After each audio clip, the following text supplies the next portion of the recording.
Units and measurement. Units and മെഷർമെൻറ്റിൽ എന്തൊക്കെ important കൺസെപ്റ്റാണ് പഠിക്കേണ്ടത് നമുക്ക് ആദ്യം നോക്കാം. First one, dimension analysis. Dimension analysis ആണ് ഈ ചാപ്റ്ററിലെ ഏറ്റവും ഇമ്പോർട്ടൻ്റ് ആയി പഠിക്കേണ്ടത് കാര്യം. ക്വസ്റ്റ്യൻ പേപ്പേഴ്സിൽ 90% പ്രോബിലിറ്റി കൂടുതലാണ് ഈ ഡയമെൻഷൻ അനാലിസിസ് എന്നൊരു ക്വസ്റ്റ്യൻ ഉണ്ടാവാനുള്ള ചാൻസ് വളരെ കൂടുതലാണ്. അപ്പോൾ ഡയമെൻഷൻ അനാലിസിസിൽ ചോദിക്കുന്ന 3 ടൈപ്പ് ഓഫ് ക്വസ്റ്റ്യൻസ് ആണ്. ഒന്ന്, check the correctness of equation. 2, create the equation. 3, conversion from one system to another. അതായത് SI യൂണിറ്റ് നിന്ന് CGS സെന്റിമീറ്റർ ഗ്രാം സെക്കൻഡിലേക്ക് കൺവേർഷനോ അല്ലെങ്കിൽ ഫുഡ് പൗണ്ട് സിസ്റ്റത്തിലേക്ക് കൺവേർഷനോ ഒരു കൺവേർഷൻ ക്വസ്റ്റൻ ആണ് എന്ത് ചെയ്യുക ഡയമെൻഷൻ അനാലിസിൽ വരിക. അപ്പോൾ ഇതിൽ 3 check the correctness of equation ആണ് കൂടുതൽ ചോദിക്കാൻ ചാൻസ് കൂടുതൽ. അപ്പോൾ ഈ ഡയമെൻഷൻ അനാലിസിസ് ചെയ്യണമെങ്കിൽ അറിയേണ്ട കാര്യം ഫിസിക്കൽ ക്വാണ്ടിറ്റീസുടെ ഡയമെൻഷൻസ് അറിഞ്ഞിരിക്കണം. അതിനുവേണ്ടി ഫസ്റ്റ് ബുക്കിലെ പേജ് നമ്പർ 214 to 218 ഏകദേശം 94 ഡയമെൻഷൻസ് പറയുന്നുണ്ട്. അതായത് ഏരിയ തൊട്ടിട്ട് ഇൻഡക്റ്റീവ് റിയാക്ടൻസ് വരെ ഡയമെൻഷൻസ് പറയുന്നുണ്ട്. ഇത് മുഴുവൻ പഠിക്കാൻ പറ്റിയില്ലെങ്കിൽ മിനിമം ഫസ്റ്റ് 12 പഠിക്കുക. അതായത് ഏരിയ തൊട്ടിട്ട് പ്രഷർ വരെയുള്ള അറ്റ്ലീസ്റ്റ് 12 പഠിക്കാം. അത് ഇതൊക്കെയാണ്: area, volume, mass density, frequency, velocity, acceleration, force, impulse, work, power, momentum, pressure. ഇത്രയെങ്കിലും മിനിമം പഠിക്കുക. കാരണം നമുക്ക് വരുന്ന പ്രോബ്ലത്തിൽ മിക്ക പ്രോബ്ലത്തിലും ഇതെന്നുള്ള ഡയമെൻഷൻസ് ഒക്കെയാണ് എന്ത് ചെയ്യുക ചോദിക്കുക. അപ്പോൾ ഇതെങ്കിലും അറ്റ്ലീസ്റ്റ് മിനിമം അറിഞ്ഞാൽ മാത്രമേ ഈ പ്രോബ്ലം ചെയ്യാൻ. അപ്പോൾ ഡയമെൻഷൻ അനാലിസിസ് ചെയ്യണമെങ്കിൽ ഫിസിക്കൽ ക്വാണ്ടിറ്റി ഡയമെൻഷൻസ് പഠിക്കണം. ഹാർഡ്ലി ഒരു 5 മിനിറ്റ് എടുക്കുള്ളൂ. അപ്പോൾ ഡയമെൻഷൻസ് പഠിച്ചതിന് ശേഷം മാത്രം ഈ ക്വസ്റ്റ്യൻസ് ചെയ്യാൻ ശ്രമിക്കുക. അടുത്ത് combination of errors. Combination of errors different type of questions വരാറുണ്ട്. പക്ഷേ ചെയ്യുന്ന മെത്തേഡ്സ് ഡിഫറെൻ്റ് ആണെങ്കിൽ ഒരേ രീതിയിൽ അത് ചെയ്യുക. അതിൽ പൊതുവേ ചോദിക്കുക റിലേറ്റീവ് എറേഴ്സ് എന്ന ഒരു ക്വസ്റ്റ്യൻസ് ആണ് അതിൽ എക്സ്പെക്ട് ചെയ്യേണ്ടത്, ചോദിക്കേണ്ടത്. Next, significant figures. Significant figures കാണാനുള്ള കുറച്ച് റൂൾസ് ഉണ്ട്.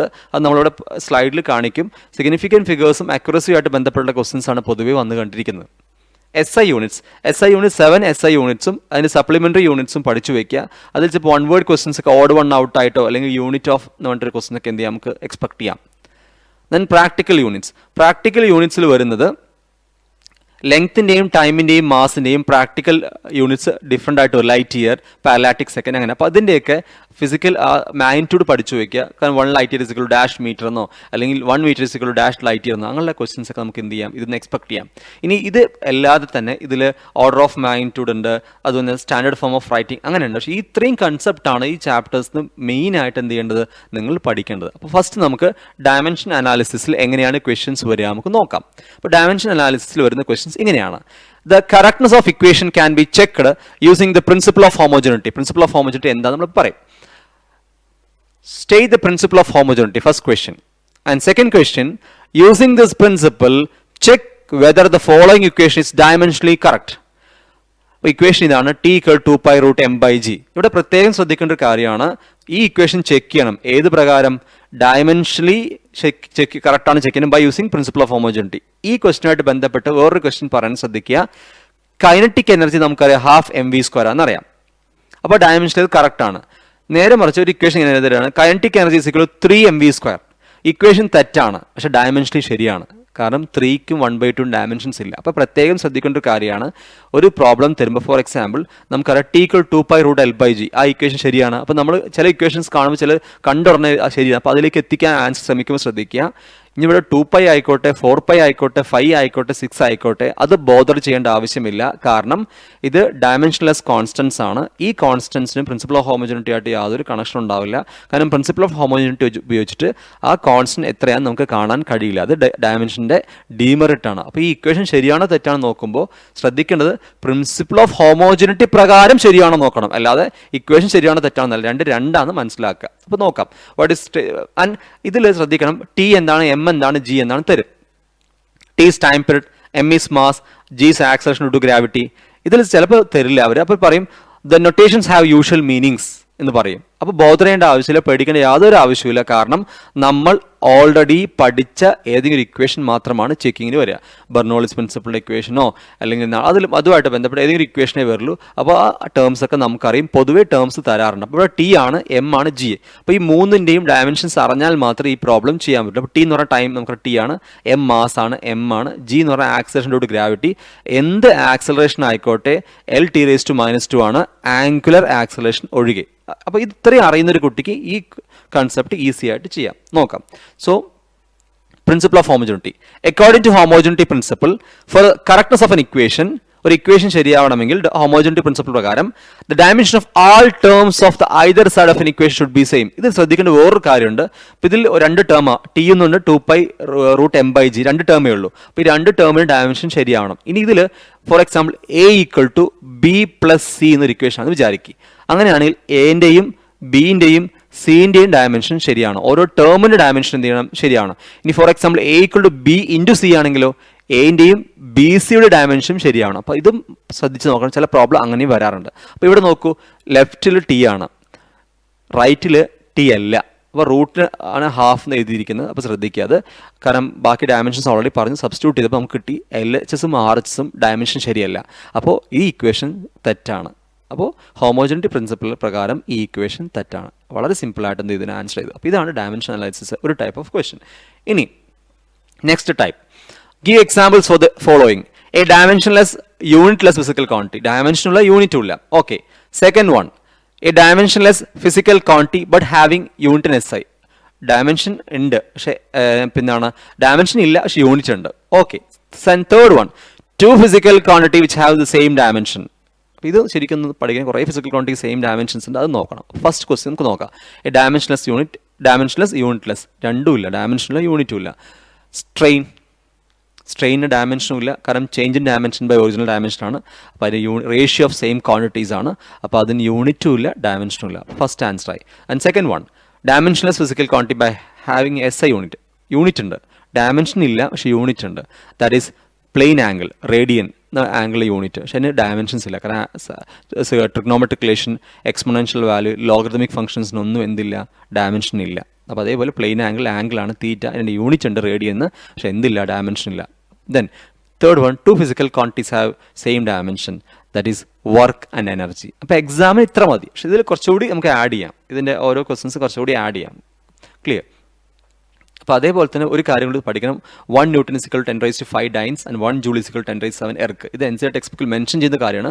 വൺ വേർഡിനൊക്കെ ചിലപ്പോൾ ചോദിക്കുന്ന ഒരു ക്വസ്റ്റ്യൻ ആണ്. 1 Newton എന്ന് പറയുന്നത് SI യൂണിറ്റ് ആണ്, ഡൈൻ എന്ന് പറയുന്നത് ഫോഴ്സിൻ്റെ CGS യൂണിറ്റ് ആണ്, അതേപോലെ ജൂൾ എന്ന് പറയുന്നത് SI യൂണിറ്റ് ആണ്, എർഗ് എന്ന് പറയുന്നത് എനർജിയുടെ CGS യൂണിറ്റ് ആണ്. അപ്പോൾ ഈ ഒരു കൺവേർഷൻ കറക്റ്റായിട്ട് പഠിക്കണം. ചിലപ്പോൾ വൺ വേർഡ് ക്വസ്റ്റ്യൻ കിട്ടുന്നതാണ്. 1 Newton is equal to 10⁵ dynes and 1 Joule is equal to 10⁷ erg.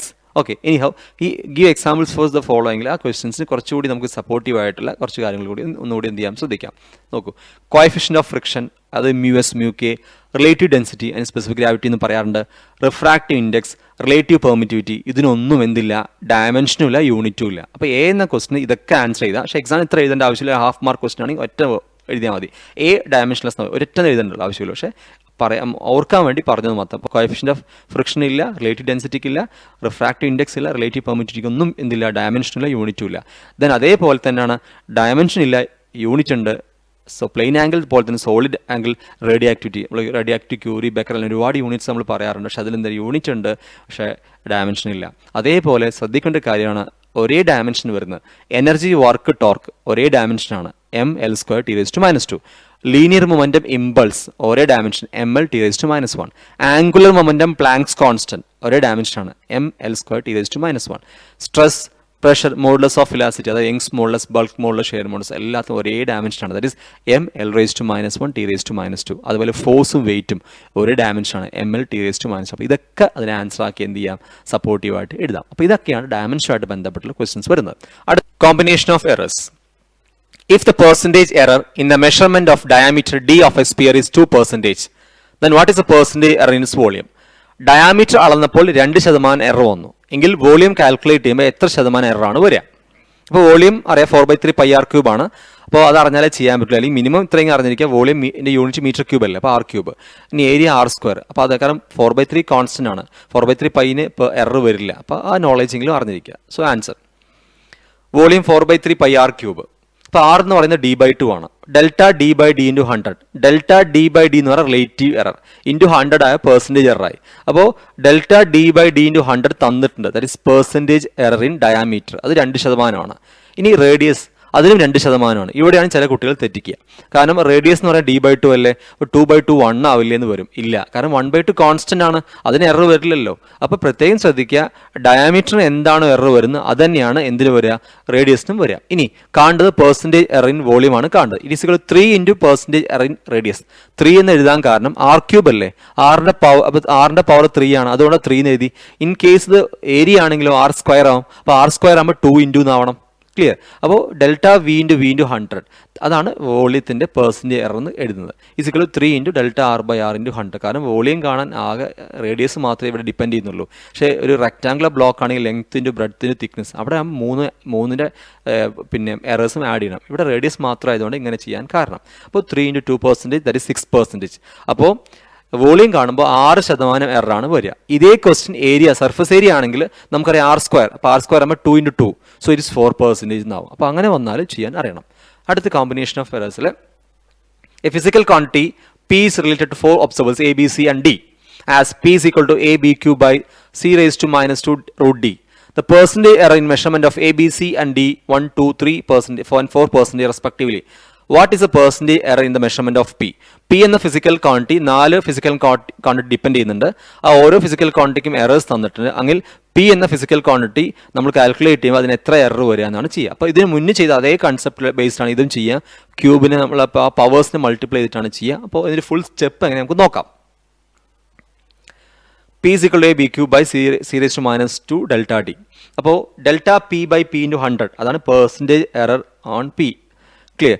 So എക്ക് പവർ ഇല്ല, അപ്പോൾ ഡെൽറ്റ എ ഇൻറ്റു 100 പ്ലസ് 3 എഴുതാൻ കാരണം ബീൻ്റെ പവർ 3 ആണ്. So 3 into delta B by B into 100 plus ശ്രദ്ധിക്കണം, അവിടെ സിക്ക് പവർ -2 ആണ്. പക്ഷെ അത് +2 ആവാൻ കാരണം മേലേക്ക് വന്നതുകൊണ്ടല്ല +2 ആയത്. അതിന് +2 വരാൻ കാരണം എറേഴ്സ് എപ്പോഴും നമ്മൾ ചെയ്യുമ്പോൾ ആഡ് ചെയ്യുന്നുണ്ട്, ഒരിക്കലും സബ്സ്ട്രാക്ട് ചെയ്യാൻ പാടില്ല. അപ്പോൾ സി റേസ് ടു -2 എന്ന് വരുമ്പോൾ അതിൻ്റെ പോസിറ്റീവ് പവർ എടുക്കേണ്ടത് +2 into delta C by C into 100 plus root എന്ന് പറഞ്ഞാൽ ഹാഫ് ആണ്. അപ്പോൾ half into delta D by D into 100. അതിൽ നമുക്ക് എൻ്റെയും ബിൻ്റെയും സിൻ്റെയും ഡിൻ്റെയും പെർസെൻറ്റേജ് എറർ തന്നിട്ടുണ്ട്. അപ്പോൾ അത് സബ്സ്റ്റിറ്റ്യൂട്ട് ചെയ്യുക അവിടെ. അപ്പോൾ 1% plus 3 into 2% plus 2 into 3% plus half, that root ആയതുകൊണ്ട് ഇനി 4%. that is 1 plus 6 plus 6 plus 2, that is 15% error ആണ്. അപ്പോൾ പിയിൽ വരിക. അപ്പോൾ കോമ്പിനേഷൻ ഓഫ് എറേഴ്സ് ഏറ്റവും നല്ല വരാനുള്ള ചാൻസ് ഉള്ള ക്വസ്റ്റ്യൻ ഈ ടൈപ്പ് ഓഫ് ക്വസ്റ്റ്യൻ ആണ്. Next significant figures. Significant figures നോക്കാം. Which of the following measurement is more accurate and why? 500.00 kilogram, 0.0005 kilogram, third one 6.00 kilogram. ഈ 3 വാല്യൂയിൽ ഏതാണ് കൂടുതൽ അക്യുറേറ്റ്? അപ്പോൾ ഇത് ഇത്രയേ ഉള്ളൂ. ഏറ്റവും കൂടുതൽ സിഗ്നിഫിക്കൻറ്റ് ഫിഗർ ഏതാണോ അതാണ് accurate. Answer 500.00 kilogram. This measurement has more significant figures than the others. Number of significant figure ഇവിടെ 5 ആണ്. അതിന് കാരണം 5 0 0 0 0 അങ്ങനെ 5 സിഗ്നിഫിക്കൻറ്റ് ഫിഗേഴ്സ് ഉണ്ട്. രണ്ടാമത്തേൽ ഒരു സിഗ്നിഫിക്കൻറ്റ് ഫിഗറേ ഉള്ളൂ. മൂന്നാമത്തേൽ 3 സിഗ്നിഫിക്കൻറ്റ് ഫിഗറാണ്. അപ്പോൾ എങ്ങനെയാണ് സിഗ്നിഫിക്കൻറ്റ് ഫിഗർ പറയാമെന്ന് എല്ലാവർക്കും അറിയാം. അറിയാത്തവർക്ക് വേണ്ടി ജസ്റ്റ് അതിൻ്റെ സ്ലൈഡ് ഇട്ടിട്ടുണ്ട്. അത് ജസ്റ്റ് നോക്കി എന്ത് ചെയ്യുക, മനസ്സിലാക്കുക. സിമ്പിളാണ് അത്. നെക്സ്റ്റ് അതേപോലെ തന്നെ സിഗ്നിഫിക്കൻറ്റ് ഫിഗേഴ്സ് ആഡ് ചെയ്യുമ്പോഴും മൾട്ടിപ്ലൈ ചെയ്യുമ്പോഴും എനിക്ക് റൂൾസും ഉണ്ട്. അതും ജസ്റ്റ് അറിയുന്ന കാര്യമാണ്. എങ്കിൽ കൂടി അറിയാത്തവർക്ക് വേണ്ടി ജസ്റ്റ് എന്ത് ചെയ്തു അത് മനസ്സിലാക്കി കൊടുക്കാൻ വേണ്ടി ഇട്ടിട്ടുണ്ട്.